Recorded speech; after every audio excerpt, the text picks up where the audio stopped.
Well, good morning. It's good to be together this morning. Great to worship, and just so thankful for Darren's songs that he's selected. I think they lead in well to our lesson this morning, and so thankful for Mike's thoughts around the table. Thankful for the way in which Tim and Dylan led us at the table. Thankful for Jason's prayer. Just a good morning to be together and to worship God. Thankful for all of you. This morning, being the last Sunday in the month, brings us to the 8th lesson in our One God, One Story series. And so that being the 8th lesson, we're on the 8th book, and that means that we are at the point where we've been through 7 books of the Bible in that series already, which is kind of hard to believe. Maybe it's not hard to believe for you, but it's a little hard to believe for me. And so that brings us to the book of Ruth. But I am realizing that we're getting to the point where if I recap every lesson that I have preached in the series thus far, the recap may be even longer than the sermon. But we're not at that point yet. We're just getting close. So we're still going to recap this morning. So it's a good time filler. No. We have plenty of content to go through this morning aside from that. But at this point, I think we're still safe to do that. So real quickly, just to kind of recap, if you're visiting with us, what we've been doing on the last Sunday of every month is going through the Bible one book at a time and considering a lesson that helps us tie in that book to the overall biblical narrative. And so we've gone through Genesis through, Judges is before, yeah, there we go. Genesis through Judges, it's right here. I don't know why I stumbled over that, but gone through Genesis through Judges so far, and that brings us to Ruth this morning. But we started in Genesis, and we talked about the sign of the covenant, how in Genesis chapter 17, God sets forth the covenant and his covenant expectations of Abraham. And then we moved on to Exodus and talked about how God is a God of deliverance. He delivered his people in the Exodus, and he showed his people and continues to show his people that he will do what it takes to make good on his covenant promises, even if it involves supernatural acts of deliverance. But he will deliver his people. Then in Leviticus, we looked in Leviticus chapter 19 about how God wants his people to be holy, and therefore he is divided and he is named. God is a God who divides and he names. He says, this is holy, this is unholy, and I want my people to be those who are holy. And that's what he talks about throughout the book of Leviticus. And then in the book of Numbers, we looked at a lesson entitled, When the Lord is With Us, and there we learned the timeless truth that God's people must always choose to fight when he commands it, but victory is certain when you are fighting on the Lord's side. And that ultimately we have to go when God says go and stay when God says stay. And ultimately that points to Jesus, who went to earth when God said go, and he stayed on the cross and stayed to fulfill God's will even when God said stay, as Mike talked about this morning. Then we looked in Deuteronomy chapter 6 at the greatest commandment, to love God with all your heart, soul, mind, and strength. And that's really the call for God's people of all time throughout the Bible, is to love God most. And then in Joshua chapter 24, we looked at the covenant being renewed when Joshua was about to pass away very soon, but he's calling Israel to renew the covenant, to consider their spiritual history, all that God had done for them compared to the gods of the nations around them who had done nothing for them, and to choose God alone, because he is their God who made covenant with them and has kept promises, again, like we talked about, who's delivered them and who is always with them and will always give them the victory when they choose him. And so they renew the covenant and choose to follow God. But then in Judges, we looked at how that doesn't last long at all. And quickly, they start to go downhill in a downward spiral of departure from God. And what that tells us is that incomplete obedience can never lead to complete deliverance. And ultimately, incomplete obedience leads to dire spiritual and physical consequences for any people of any nation. So the next book in the Bible, after the book of Judges, is the book of Ruth. And Ruth is fascinating for many reasons. It's, I would say in my experience, but I'll say from what I've heard, has been the subject of many women's Bible studies over the years, the book of Ruth. But it's fascinating for other reasons, and maybe the most immediately apparent reason is that it's just a nice story. It's very pleasant to read. It gives you hope, and it shows you admirable things you want to imitate as compared to Judges, which is kind of the opposite of that. Not a very nice read there.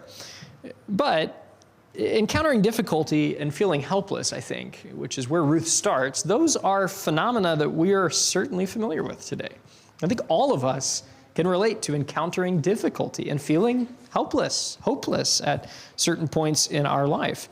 And so it cannot but be encouraging and refreshing to see that when Naomi and Ruth find themselves in that situation of feeling helpless, that God delivers them. God provides redemption. And along those lines, let me just give a basic overview of the plot of the book of Ruth to give some context to the passage, which is near the end of the book in chapter 4 that I want to look at with you this morning.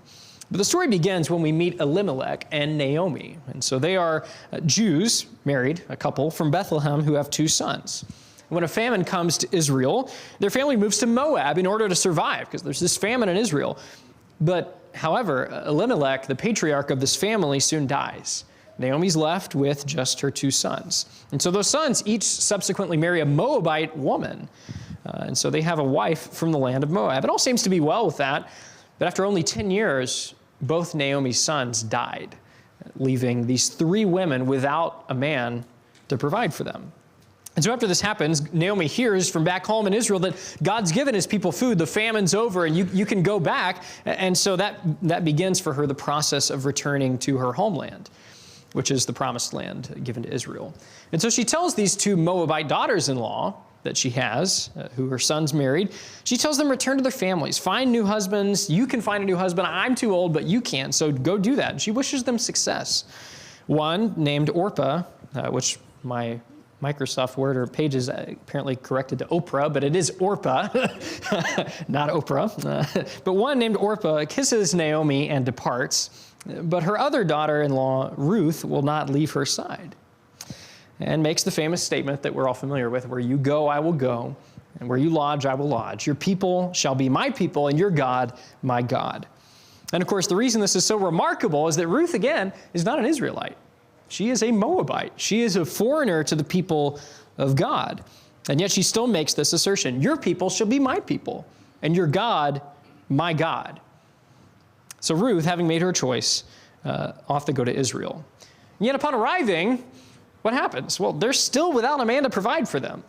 And so as such, they do remain dependent on the Mosaic law's provision for those who are poor, which if you remember back in the law, they were allowed to glean the leftovers from Israelite fields after the reapers had gone through. That was to protect the poor, the fatherless, the widow. Those laws were in place for them, and so they were dependent on that, but they had some provision, but not ideal. And as the rest of the book unfolds, God provides for Ruth and for Naomi by extension in the form of what is called a kinsman redeemer.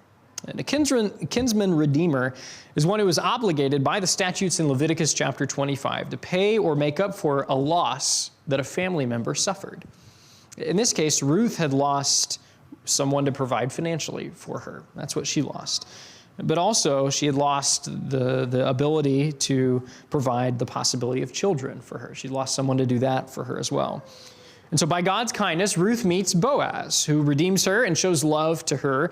And just like that, Naomi and Ruth are now redeemed. They're cared for.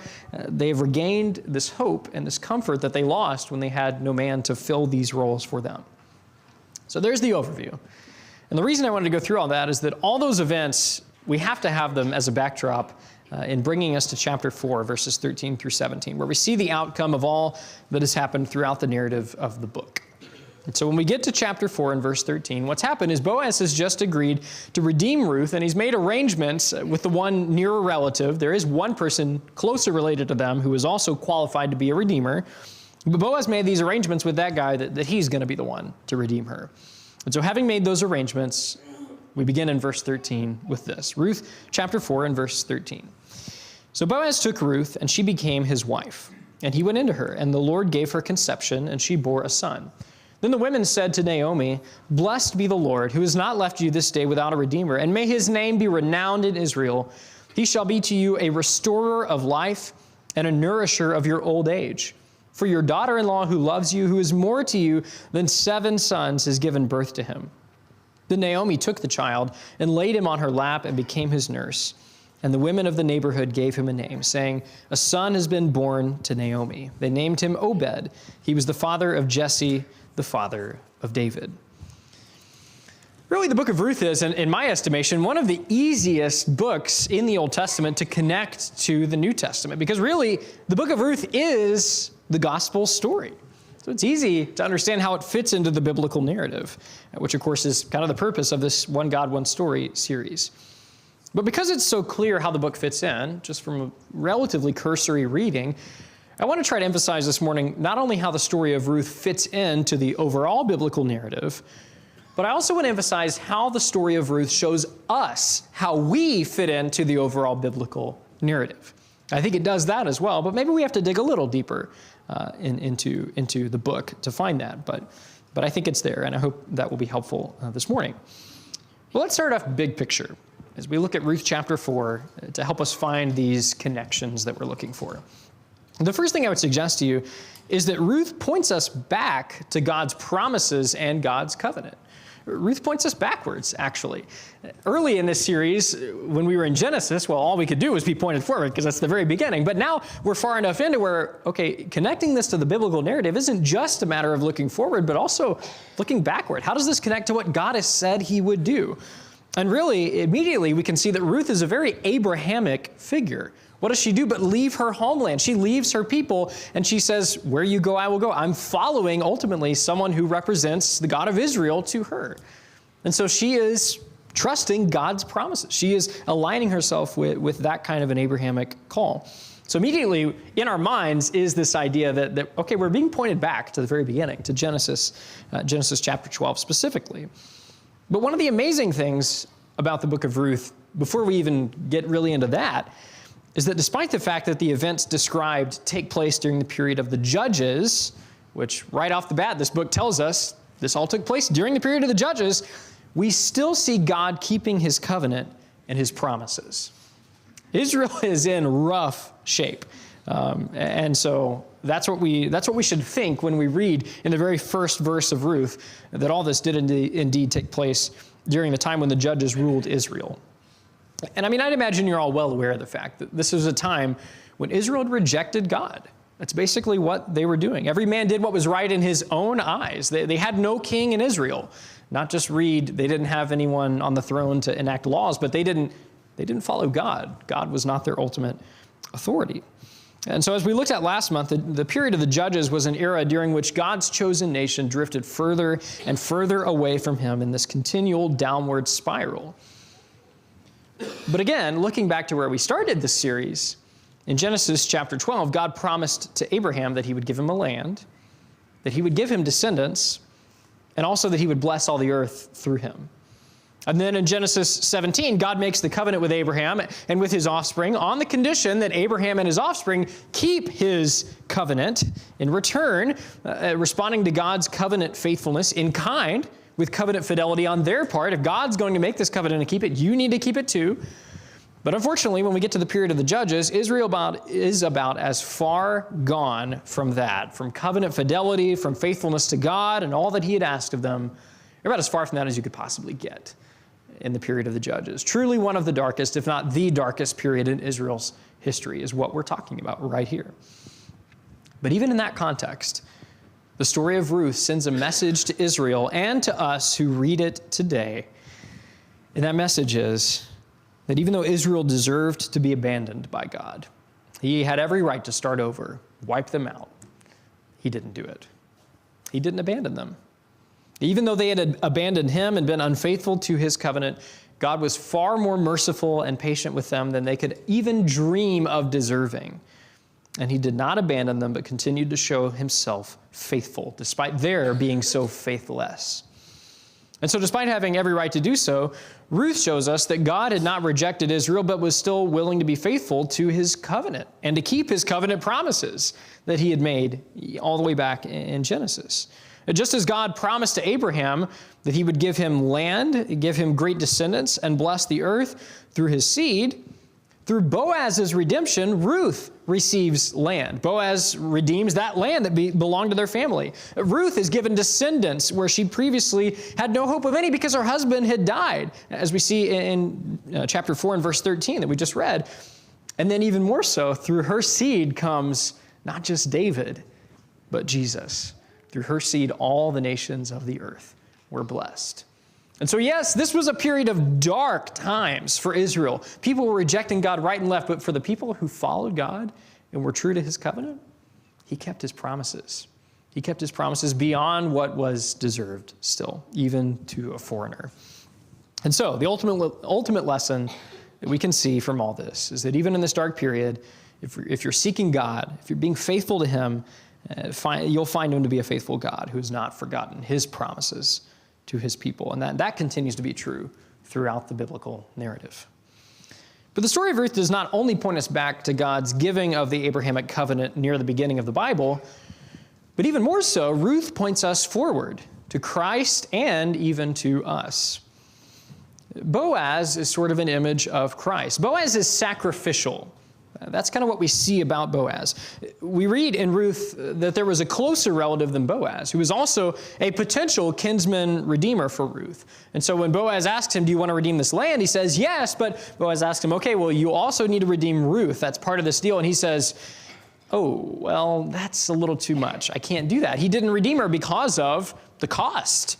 He said, I'm going to impair my own inheritance if I redeem Ruth. So I just can't do that. So clearly what we learn from that is that this type of redemption that Boaz is engaging in with Ruth, it's the kind of thing that's going to put a drain on the finances of the Redeemer, because it's going to impair this other guy's inheritance if he does it.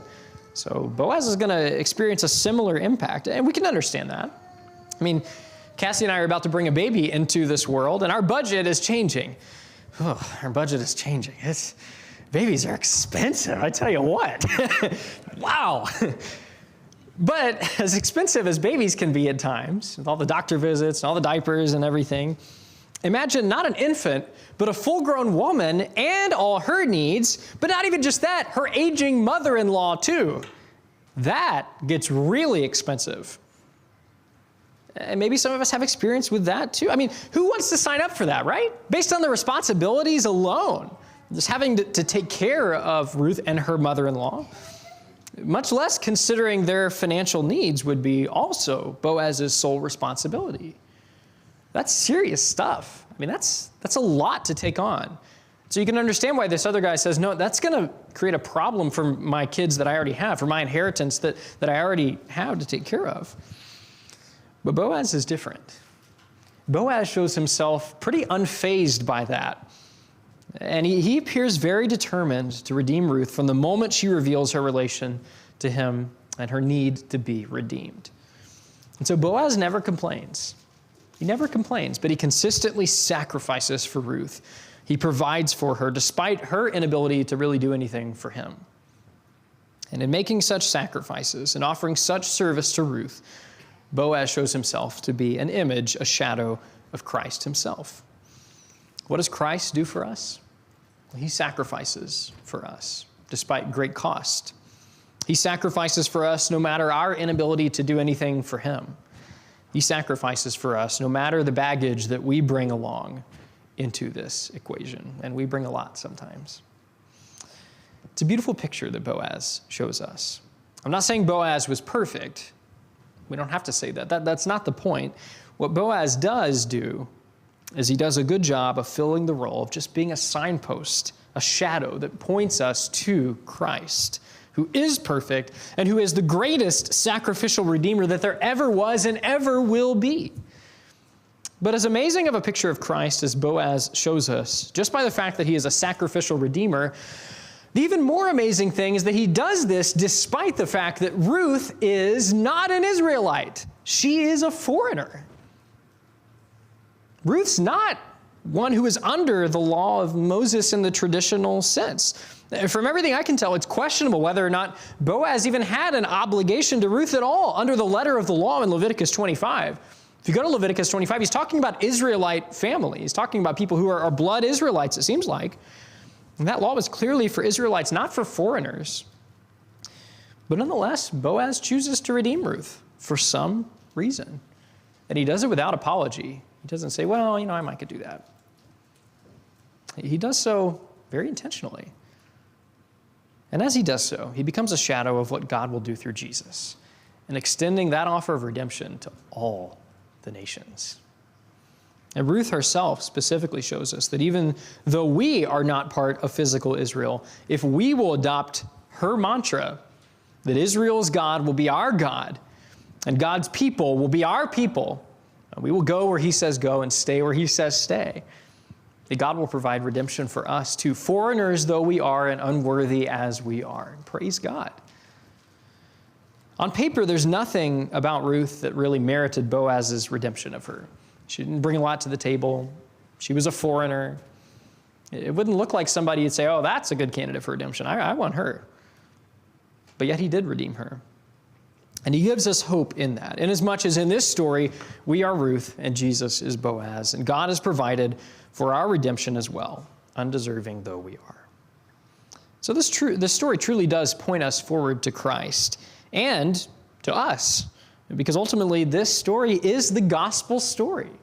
That's what the book of Ruth is, and that is where its true beauty lies. But I think we can make this even more personal this morning, the things that we need to think about in terms of the applications of this story. Because another key thing, the account of Ruth, and specifically the redemption and marriage of Ruth by Boaz, described in chapter 4, shows us is that even when those around us have forsaken God, we can still be righteous. Even when everyone around us has decided to go and leave God and do what they want to do, no king in Israel doing what was right in their own eyes, you can still be faithful to God. You can choose that.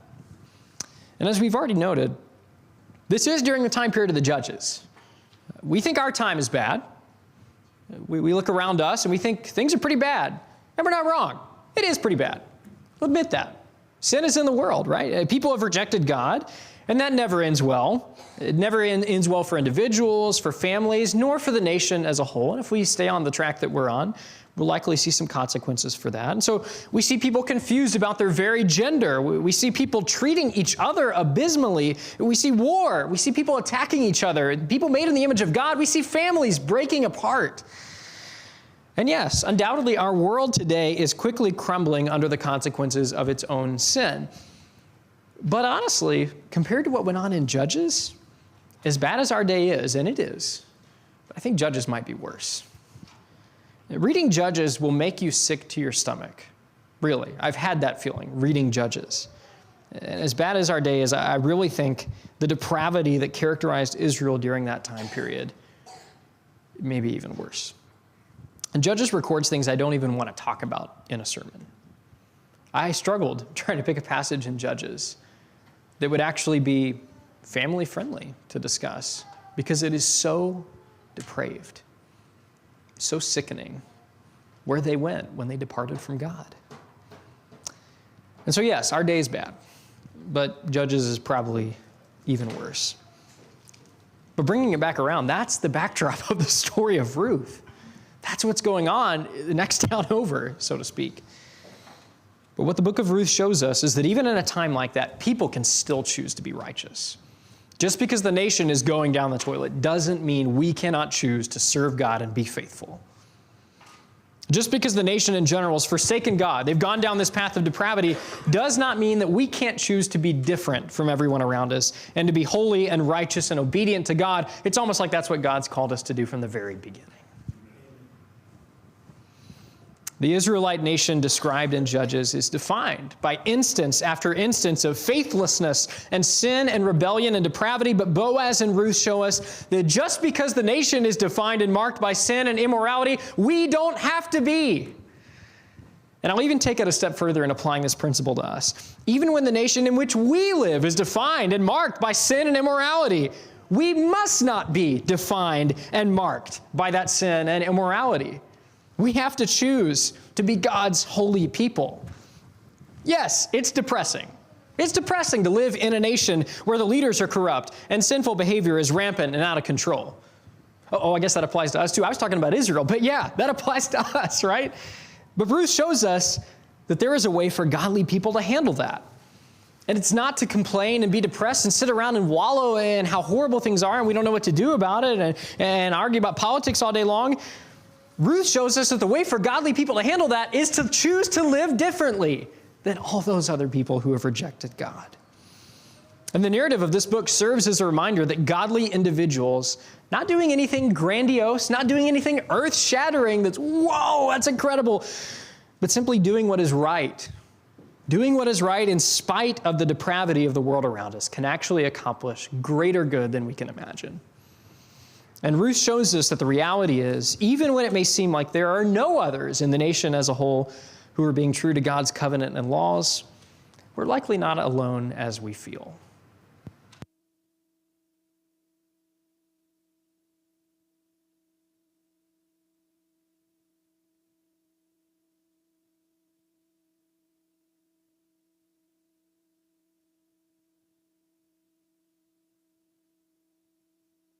Oh, you're good.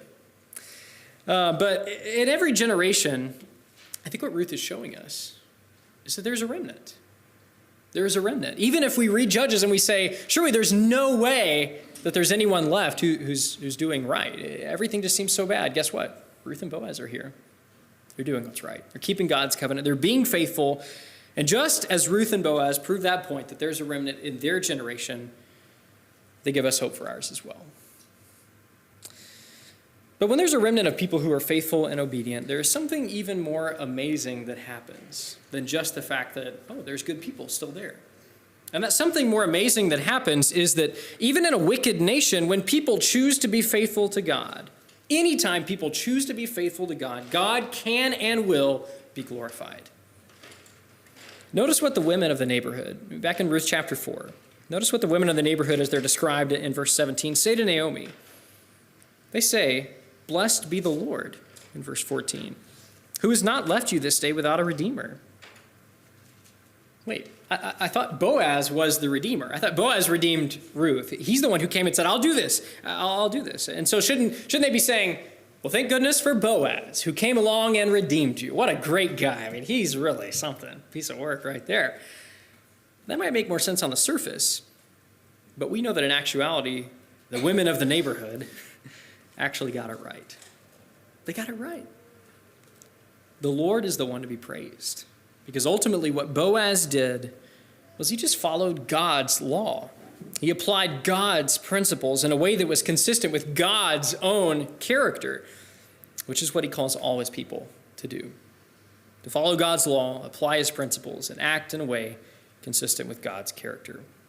And so really, as we continue to go down that path, what we find in the book of Ruth is that the key characters of Ruth, they're really just filling what are really just supporting roles in this story. They're not the main characters. They're not the main actors. They are supporting characters as God is praised for his redemption, and God is shown to be the true key character of this entire narrative. Even though Boaz and Ruth are noteworthy, godly people, they really just kind of fade into the background as we realize they actually were just imitating God and following after the example of his character. And so what I hope we can see from this story of Ruth, which we call it the story of Ruth, but what I hope we can see is that it's really not Ruth's story at all. It is God's story. The story of what he can do, what he has done, and what he will still do for all those who seek him, submit to him as their God, and live in his image. Just as Ruth and Boaz were able to glorify God just by living out his covenant in the midst of an ungodly people, the same can be true for us today. If we make the choice to be different, if we make the choice to be faithful to God despite a faithless nation around us, what's ultimately going to happen if we do that right is that God will be glorified. And that's all we can ask for our lives. That's why we exist.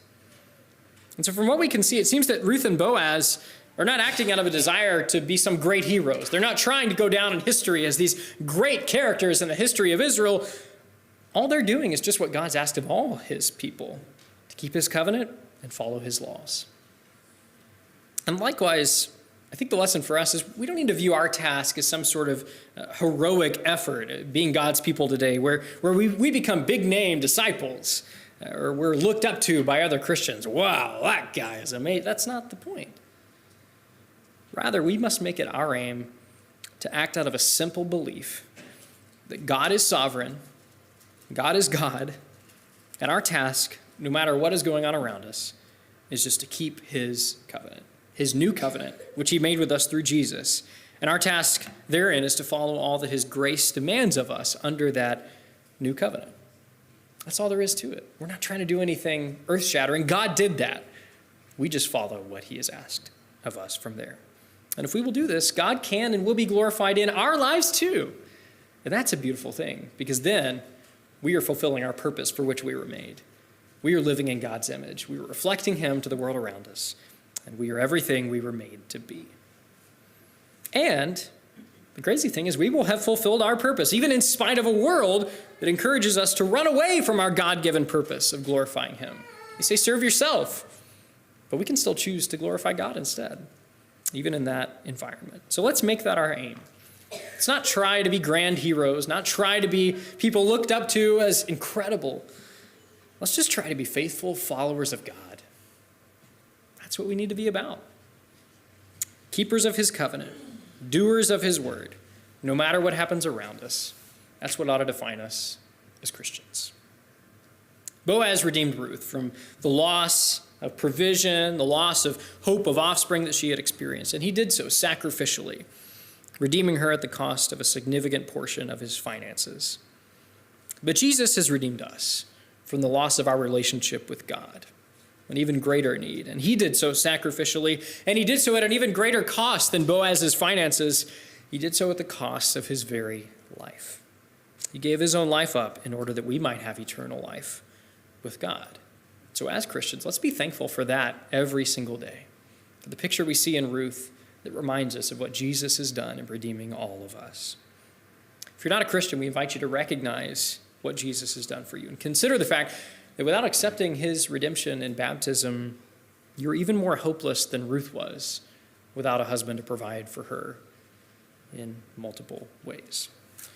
But all who accept Christ in baptism, on the contrary, have even greater hope than Ruth did when she was redeemed. Hope not just for this life or for provision here, but hope for the life to come. That's what we have in Christ. If you don't have that, you need it. So we want to help you have that hope this morning. If you have a spiritual need we can assist you with and help you in any way with this morning, let us know as we stand and as we sing.